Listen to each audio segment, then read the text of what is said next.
YouTube வச்சுட்டு இருக்கேன். ஒரு 10 நிமிஷம் 5 நிமிஷம் கண்டென்ட்டுக்கு ஒருத்தர் கேட்டா வரேன்னு சொல்லிட்டு வராமல் போயிடுவாங்க. அன்னைக்கு மீதி பேர் வந்தவங்க என்ன கேள்வி கேட்பாங்க, என்னங்க இன்னைக்கு இல்லைன்றீங்க, அவங்க வரலன்றதுக்கா. ஒரே ஒரு ஆள் வரலன்னா நாங்கள் இவ்வளோ வாங்கி கட்டிக்கிறோம். ஷூட் பண்ணும் போது ஒரே ஒரு லைட்டு கொஞ்சம் இருந்தால் கிளார் வருது, வீடியோ பார்க்க மாட்டேன்றாங்க. அடுத்தடுத்த சீன் கொஞ்சம் லேக் ஆச்சுன்னா தள்ளிட்டு போயிடறான். 5 நிமிஷம் 10 நிமிஷம் வீடியோவுக்கே கஷ்டப்படுறமே. அப்ப இந்த படங்களை பத்தி தேவையில்லாம, அதாவது நீ விமர்சனம் பண்ணுங்க, நான் வேணாம்னு சொல்ல. ஆனா எல்லாரும் பார்க்கட்டுமே, பார்த்துட்டு அவங்க விமர்சனம் சொல்லட்டும்.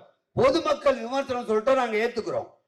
ஏன்னா எல்லாருக்கும் ஒரு கருத்து இருக்கும். இந்த படம் பார்க்கும்போது இந்த படத்துல எனக்கு இது கரெக்டா இருந்தது, இது இல்லை, இது வேணும், இது நல்லா இல்லை, அவங்களுக்கு ஒரு விமர்சனம் இருக்கும். அது இன்னும் நீங்க பார்த்துட்டு இந்த படத்துடைய முழு படத்தையும் நீங்க தான் ஏதோ எடுத்த மாதிரியும் இதுல தப்பு இருக்கா மாதிரியும் சொல்லும் போது சத்தியமா அதுல பாதிக்கப்படுது திரையுலகம் தான். தயவு செஞ்சு அதை புரிஞ்சுக்குங்க.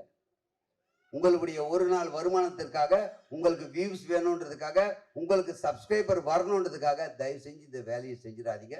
மீண்டும் ஒரு முறை, எங்கள் திரைப்படத்தை வாழ வைப்பது தயாரிப்பாளர்கள் என்றால் அதை விட ஒரு படி மேலே நீங்கள் ஊடகத்தவர்கள் தான் எங்களை வாழ வைக்கிறீங்க. ஆனா அப்படியாப்பட்ட நீங்களே இந்த தவறு செய்யாதீங்கன்னு அன்போடு கேட்டுக்கிறேன்.